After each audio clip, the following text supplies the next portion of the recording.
Morning, everybody. Can you hear me okay? Thank you, Lucy.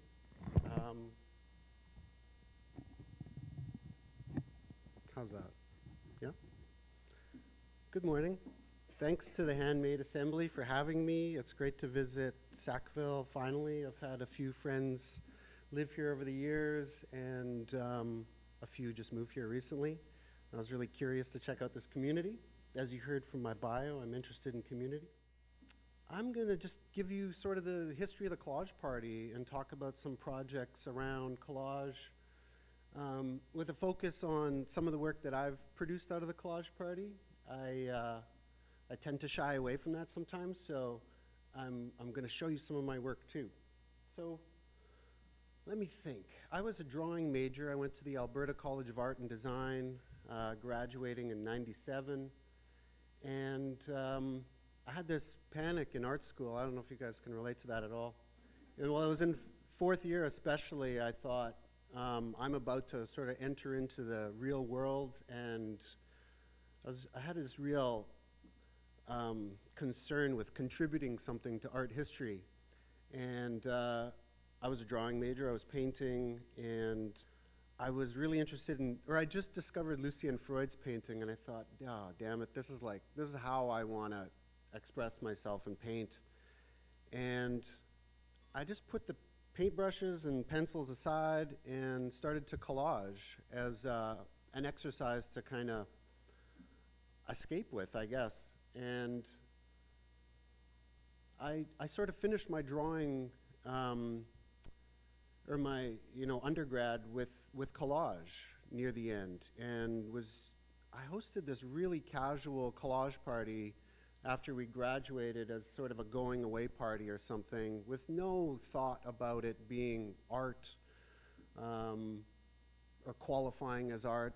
I was just really having fun and kind of running away from my problems or concerns in my head about what was going to happen once I graduated from art school.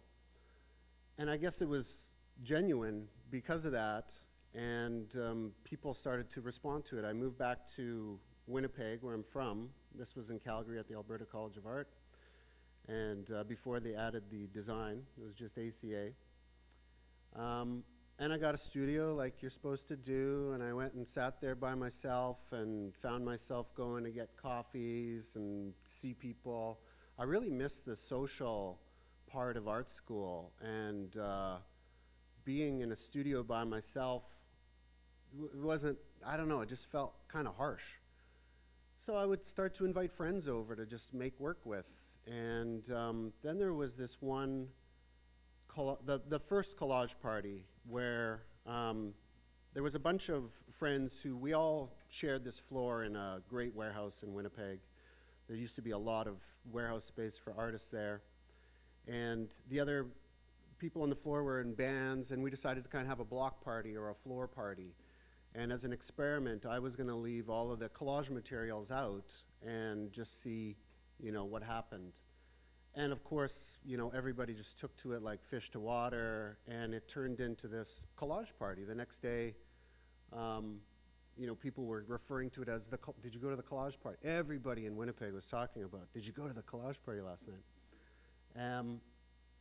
So, the start of it, I was kind of the last one to come to it and understand that it was something. I thought I was just getting together and doing something while we drank, And from that, I was invited. Simon Hughes is an artist in Winnipeg, and his wife, Christabel Wiebe, she was doing the Goldsmiths curatorial program in London. And they were trying to come up with an idea for their final grad show, and she said, there's this guy in Winnipeg who does these collage parties, thinking they might stage something like that. And the prof said, well, let's invite him to come here. So she phoned me and said, would you be interested in this? And I was like, that sounds amazing. Yeah, of course I'd be interested in that. And then I go to the Manitoba Arts Council kind of sheepishly and saying, is this something you guys could help me with? And my advisor, Richard Holden at the time, was like, Paul, have you ever heard of happenings, and do you know your art history? Like this is art. so yeah, I ended up going to Goldsmiths and doing this, I think, 3-day collage party. And I recall it being scheduled for one day, and we just had so much fun and the space was available but that they kept it going for the weekend. So from that one, it just kind of took on its own life. You know, I got invited to Norway and Oslo to do a collage party there. From there, I ended up going to Berlin to the Sparwasser. And still, I'm thinking, you know, what a great ride that I'm on here. And just really enjoying myself in the travel and meeting people. This was at a former plug-in space. It was a temporary space. And by this time, I was on the board of the plug-in, and we had this empty space. And a friend was doing a piece for CBC ZTV, was a short-lived TV show on art in Canada. And we decided to stage this 24-hour collage party, and we were gonna like go 24 hours straight as kind of a marathon piece. And we didn't make it. You know, we were drinking, and we, I think, made it about 10 hours. And, you know, admittedly, it was, I don't know, it feels really kind of immature looking back. But it was really kind of rooted in partying back then. And I sort of joked after, saying I wish we would have drank coffee instead of beer, because maybe we could have reached our goal. And same with this space. We either made such a mess, or it was such a success that they decided, you know, we don't have anything programmed here for 2 weeks. Just keep going. So we went 12 days in a row and really submerged ourselves in collage. And then, I don't know, it sort of took on a new life for me at that point, where we would just push it a little bit further. This is by the end of the 12 days. I had reached out to 3M to sponsor the event with tape, and they gave us boxes and boxes of tape. So somebody took that as an invitation to try and create this web between all the pillars. This is after, I guess, fueled on a bag of wine, I decided to run through this whole thing, and then I don't think I have a picture of it, no. But they, you know, it turned into like Lord of the Flies, and they taped me up to a pillar and danced around me and force-fed me hashish and Jägermeister, and I couldn't keep up that lifestyle for too much longer after that. This is another memorable one at Mocha, the former Mocha location in Toronto on Queen Street. And similar situation where David Liss and I were talking, and he's like, we got nothing programmed here, why don't you come in? I know it's free programming for these places, but why don't you come and do the collage party here while it's closed? And this time, this would be 2006, so this is around 7, 8 years of doing the collage party, and I'm starting to see it as my studio, and that I would like to and need to work in this space, and I'm being sort of inspired and fueled by all the people around me and their ideas. But if I'm hosting the collage party and it's public, I'm more likely to give up my spot at the table for somebody and make sure that everybody has what they needs before I go and sit down and make work myself. So for this one, I asked that I could curate it in a sense and invite artists that I thought would, you know, be into this collage party, and we had 6 days together, and then we opened it up to the public. And these are pictures of the public day. This is one of the members from this collective, Dear Raindrop, and they did musical performances and really prolific multimedia artists. There was some scaffolding left in the space that we skinned with cardboard and just collaged everything, you know. Maura Doyle, Sandy Plotnikoff, Tyler Clark Burke, Michael DeMontier, a filmmaker, Caleb Vattenstall. I think those are most of the members or the artists that participated in that one. So the final one was just crazy. I remember it breaking attendance records at MoCA, and it was just wild in there that night. We were playing ball hockey in the space. And I'm starting to think of the Collage Party as this utopian creative space, and that the act of art making, or the process, isn't just, when the pencil's on the paper, so to speak. It's the breaks that we go on. I arranged for us to all stay in the same apartment block together, and the meals that we would share, the downtime, the games that we would play. The same way when you're studying, they say it's important to go for a walk or to just give your brain a break and do other things. I started to incorporate that into the whole Collage Party a bit more.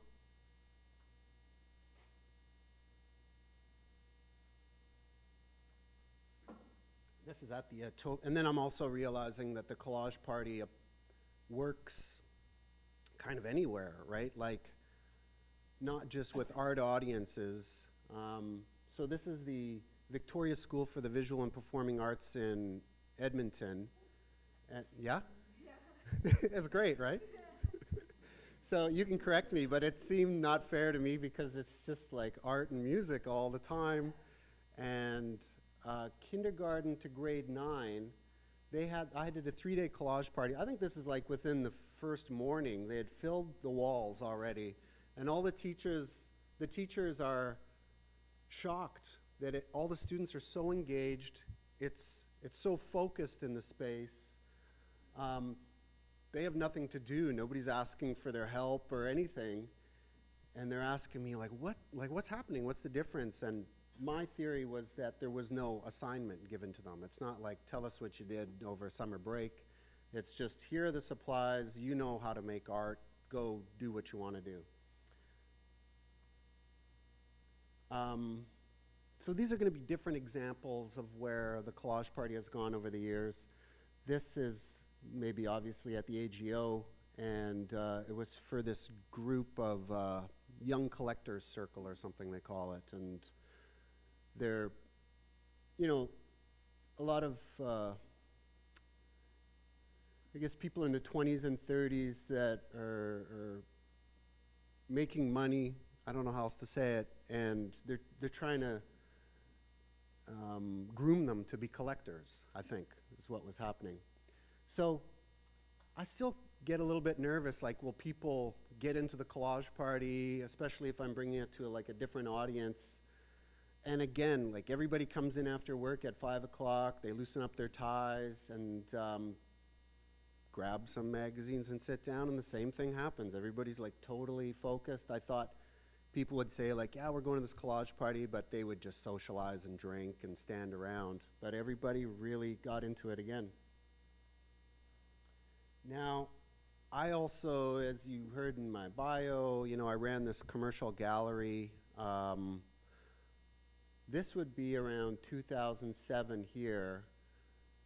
I started the gallery, I think, in 2001. Anyway, at this point, I'm starting to burn out and just get a sour taste in my mouth for the commercial art world.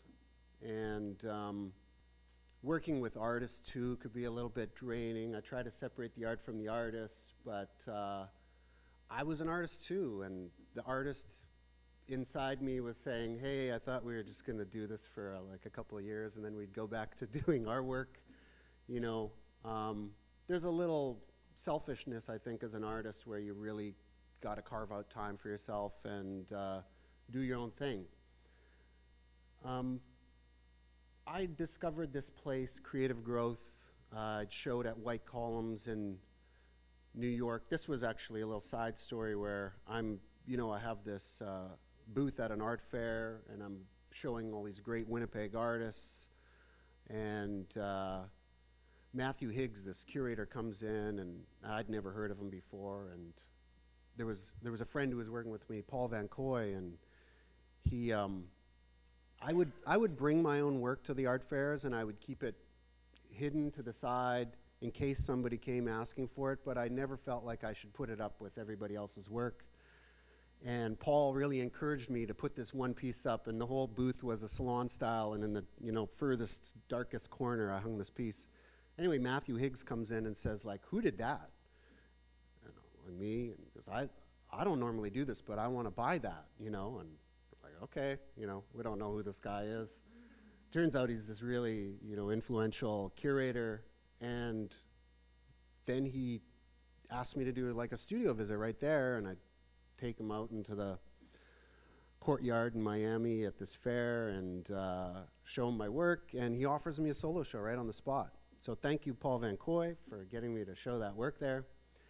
But that really, he had such an impact on me because he introduced me to creative growth. And if we have time, we're going to watch a little documentary about creative growth. But it's an organization in Oakland, California for artists with physical and mental disabilities. And whatever they do there, it just works because their artists are recognized and collected by some of the greatest museums. Like MoMA has Dan Miller's work in the forefront there. And I just found it to be utopia when I went in there. All of these artists, in my mind, are making art for the right reasons. They're not doing it to get attention or make money. They need to communicate, they need to connect with people, and I found it so inspiring. So this was the first time I'd done the Collage Party there, and now it's become an annual event where I do it every September there as a way to launch their season. They like it because the public can come and sit alongside they call them their clients, I'll say the artists who work there, and it just blurs the line between you know, able and disabled, and art is this unifier, right? It's this common denominator between everybody.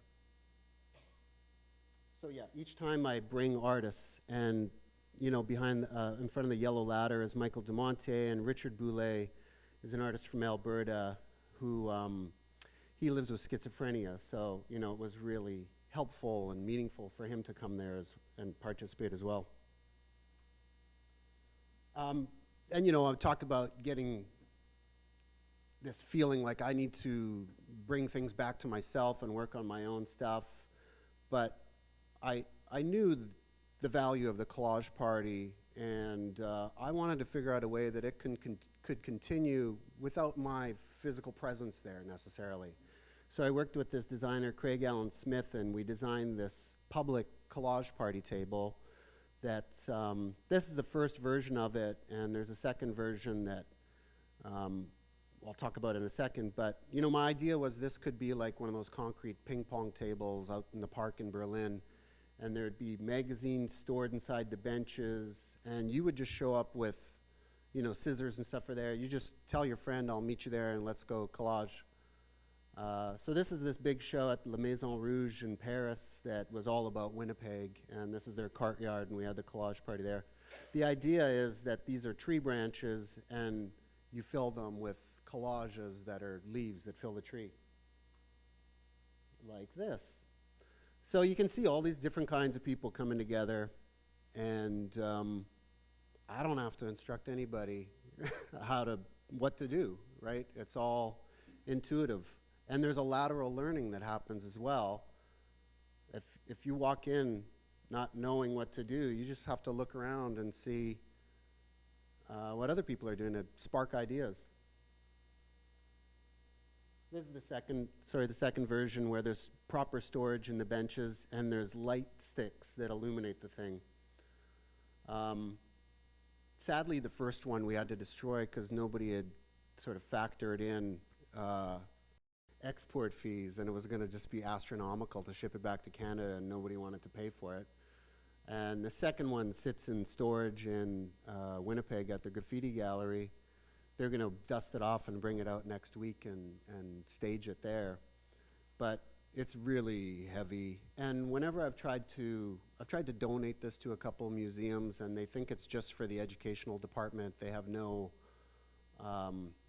it seems like no knowledge of social architecture, relational aesthetics, and that this is an artwork in my mind. And I think on the West Coast, the history is there for relational aesthetics, and you know, it might be a different case in Vancouver. But yeah, I think it's still a new medium, relational aesthetics and social architecture. Everybody can participate, of all ages.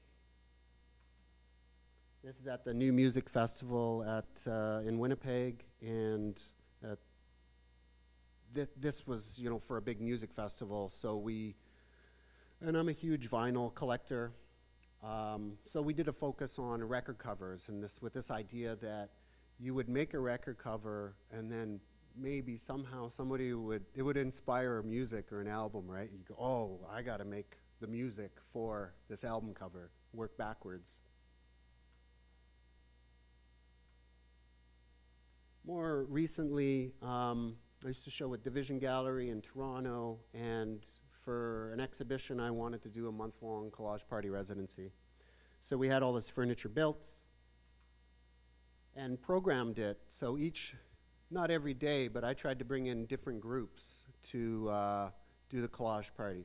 At this point, I'm really interested in communities outside of the art community. Like, the art community is pretty small, and everybody talks in a certain vernacular, and I don't always feel comfortable in the white cube, and I know that it's intimidating, and art's intimidating, and people want to find an entry point and get into art, and I just really wanted to bring in different groups of people, and not just, and typically, like, artists are the ones who don't participate in the Collage Party. This is a challenge for anybody here who who's like, oh, I'm a photographer, I don't, So there was one I did at the Alberta College of Art, and after a week, one of the fourth-year students came to me and admitted that the reason they didn't participate was because first-year students were participating, and they didn't want to be associated with them on their resume.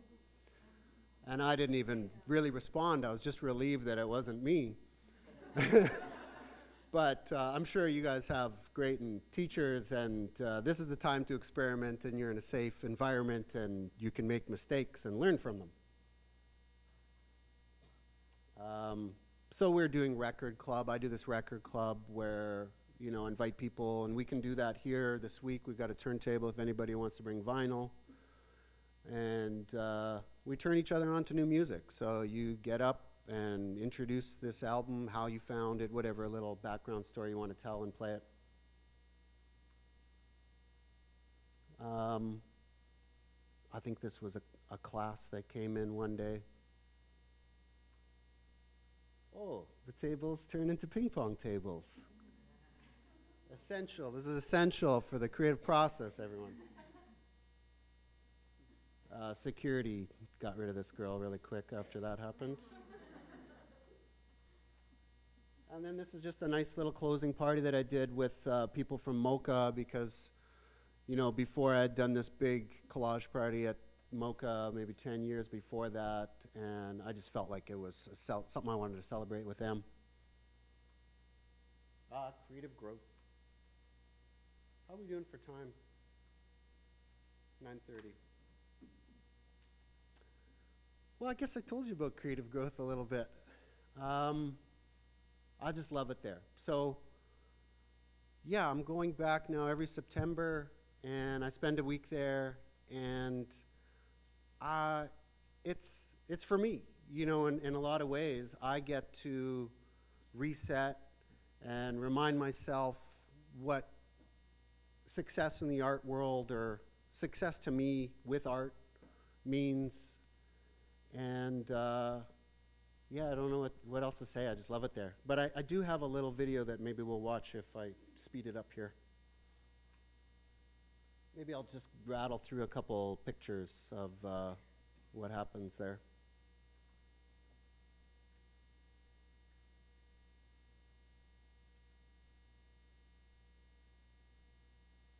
Vinyl's really a staple now, or for the collage party. I'm always, oops. So yeah, these are some of the great people there. This is Casey. He's got cerebral palsy and he's deaf, and he's hilarious. He's got the dirtiest sense of humor I've ever known. Michael DeMontier and I made this collage party sign out of vinyl. Monica Valentine is blind. She feels color.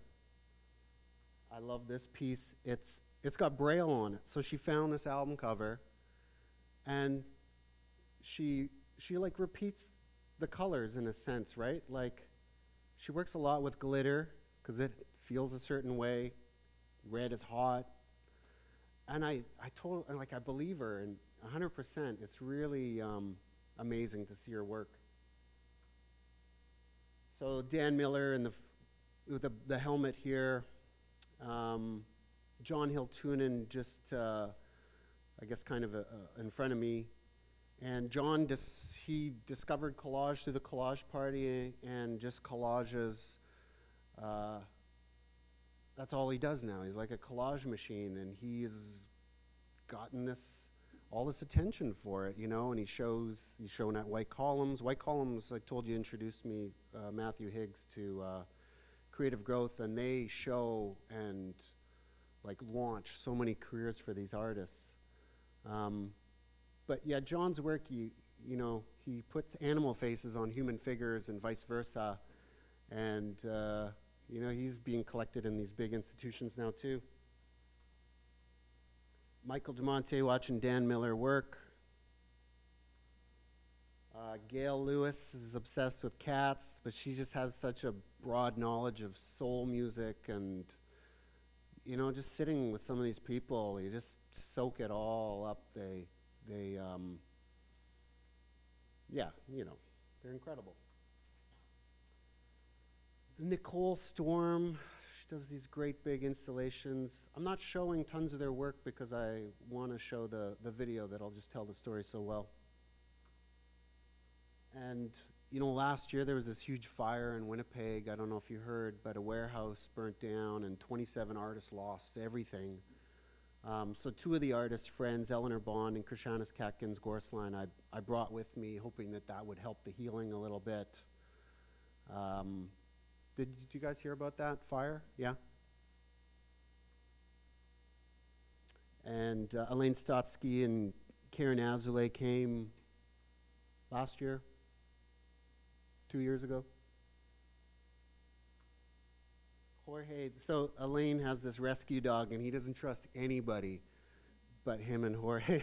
It's incredible to see.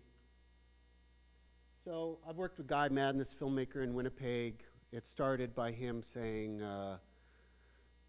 this guy's super funny. So he tells this Anish Shredder, this quarterly publication, that he workshops his I'm blanking on the word, not plot, his stories for movies, scripts, with collage. And they're like, incredible, we want to publish these. And the deadline has come and gone, and Guy and I meet for a coffee one day, and he's like, oh man, I said I'd do this. And I knew that he used ghostwriters for articles. And I thought, well, why don't we do that for you? And we'll treat it like the structure of a movie where you're the director, you give us your storyline, some of the themes, I'll be the art director, and I'll assemble an art department for you. So we did this, and Guy was credited with all this collage, but we had such a great time, and I found it so liberating because I could make collages that I wasn't going to be held responsible for. Guy would have to explain them. So this is just at his cottage. The Collage Party can be hundreds of people over a week, and it can be 3 or 4 people sitting around a kitchen table and listening to vinyl. There's Brad Phillips, Alicia Smith, and Caleb Vattenstahl, and guys at the end.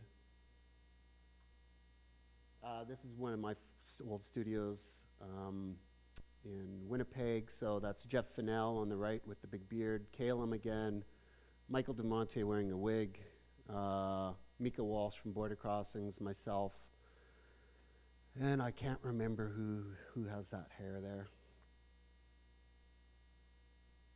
So these are just a couple collages that I made for that whole project.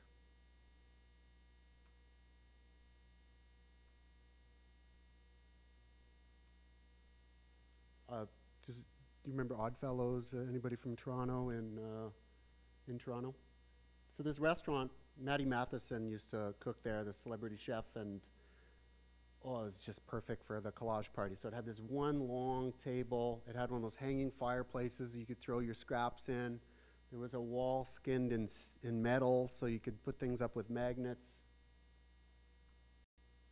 So the long weekend was the project similar to what we'd done with Guy and his storyboards, and that idea I mentioned about the album cover and working backwards, where let's make an album cover and get somebody to make the music for it, which has never happened, by the way. We did that with movie posters. Let's make fake movie posters for movies that don't exist. And this is for the TIFF Lightbox. They did this kind of skin of all these posters, so it looks like they were all whatever, when you put wash whatever the posters up on the wall. Space Wars is copyright safe. Cowboy Mansion.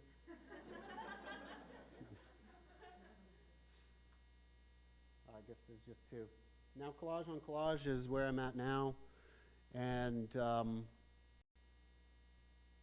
I have this great studio that I took over from Paul Henderson that some of you know here. And Paul and I went to school together in Calgary way back and collaged and had the first collage party before I knew it was a collage party there. And we get together and collage pretty much once a week and watch hockey and cook a big meal. And this space, it's my studio, and I'm doing this year-long project where I invite people to host the collage party. So in an effort to, I'm always trying to grow and expand and meet new, expand the community and audience. So I'll get people to host the collage party and invite people, and I often don't know those people is kind of the goal. So I think Mike Alexier hosted this one. There's Micah with Paul and Wendy. I haven't been documenting this project very well, I realize now, as I'm nearing the point where I have to give the final report to the Ontario Arts Council. But, it kind of always looks the same anyway. But this is another group where I'm doing it all for free this year, but my hope with it is that I can start to frankly capitalize on the collage party a little bit and do it with groups like Google and these big businesses that are looking for team building exercises, and they've already done axe throwing and the painting party or knitting clubs or whatever. No slight against knitting. But I'm hoping that they can finance my more charitable work. I can't charge Creative Growth to do the collage party, and it's, honestly, for me, I get so much out of it.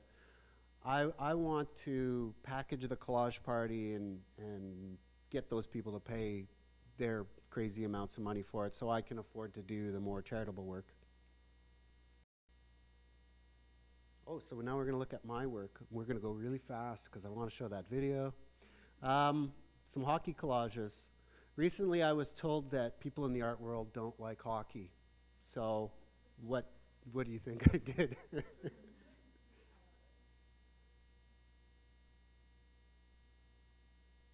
Some of these were in a Border Crossings issue maybe a year ago.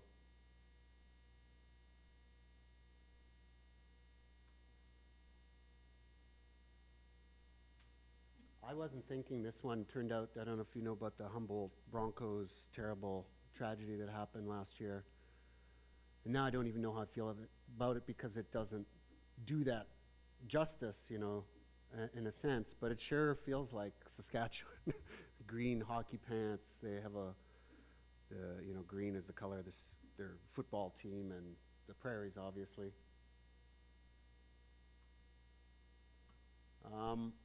I'd done these, there was at the Victoria School, the kids were cutting through magazines like no, in my mind, adult would.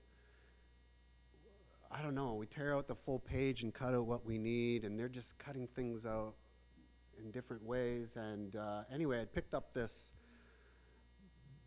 bridal floral arrangement magazine, and there were just ready-mades in there of collages, right? They had been cut out, they're like sort of Frankensteinian bouquets or something.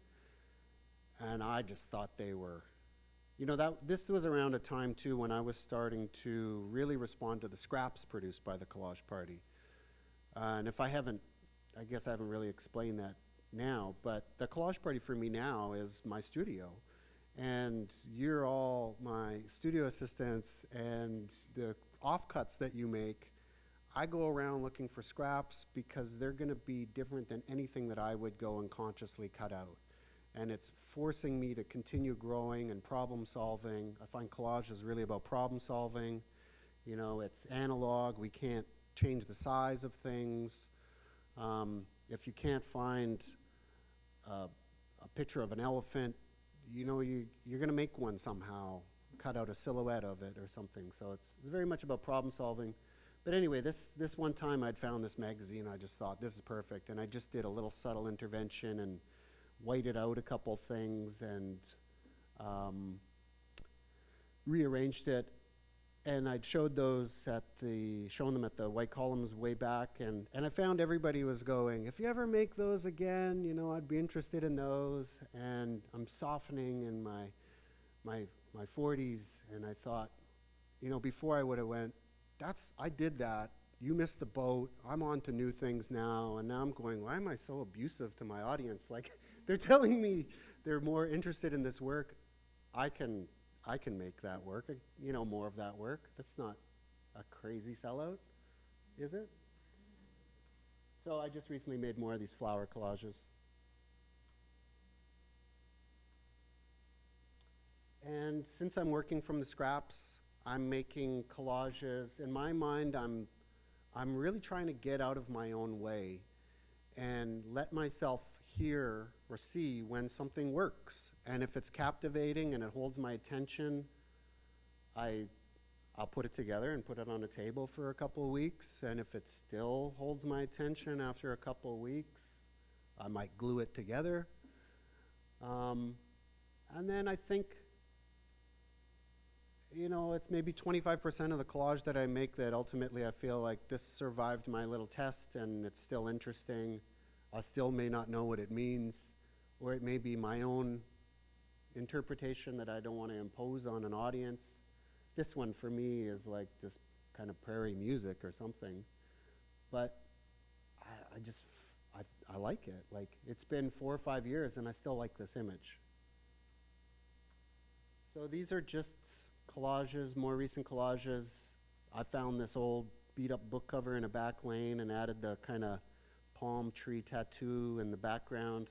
I do a lot of, like Portlandia, put a bird on it. I'm like, put it on a landscape. It's a painting about painting. Now, what kind of pizza was that? No, it was a pepperoni. I thought that was the best collage I'd ever made at that time. It's my Catholic upbringing coming out. It's really, really responded to heavy metal. Miami Vice, something. Some of my early work was this positive mental attitude. I called it like a visual Prozac. And then I've been, so yeah, this work comes around at this time where I'm going, in my emerging years, I really wanted to move ahead, right? Like, I did a body of work and it was like, that's done, on to the next thing. And looking back, I thought, I might have left those a little prematurely, or what, there's some bodies of work, like I do these art ads from art magazines where I cut out all the text and just turn them into abstracts. I've done that for 20 years as a serial body of work.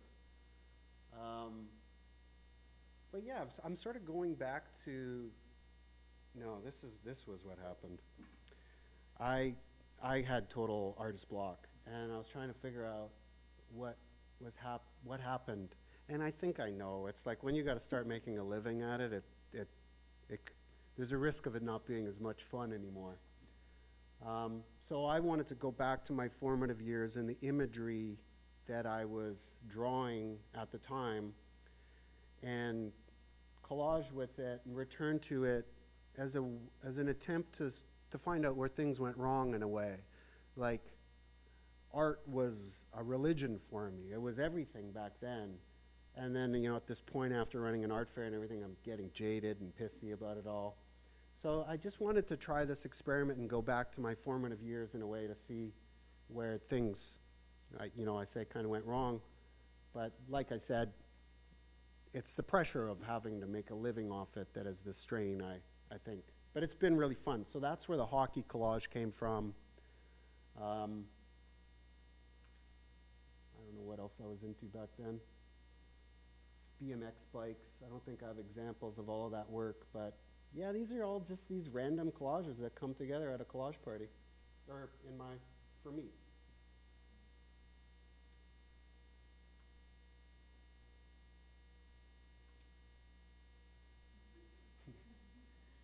Then I made this after the pizza collage.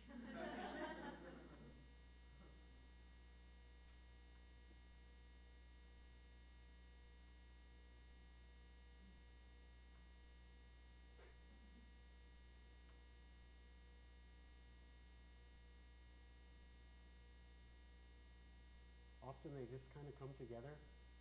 So many scraps of things all over the space, and I just tried different combos. And that's it.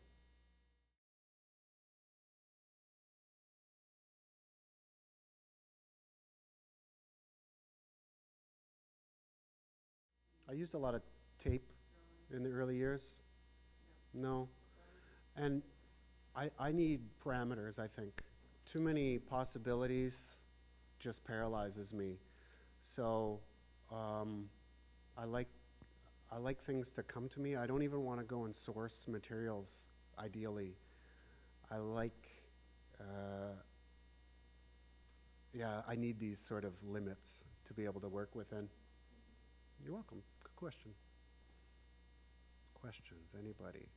No pressure, but a little bit. Your teacher's here.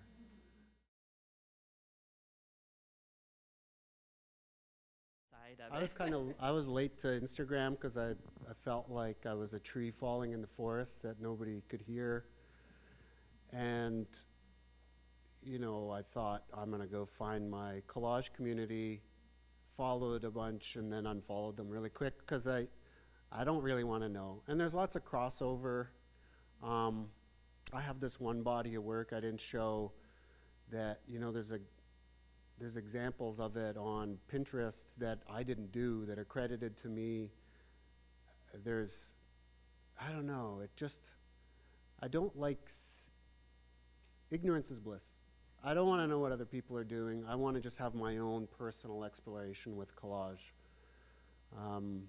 But hopefully, there's some purpose other than just having a little archive for myself with Instagram. We met that way, right? So, yay, Instagram. It's worth it just for that.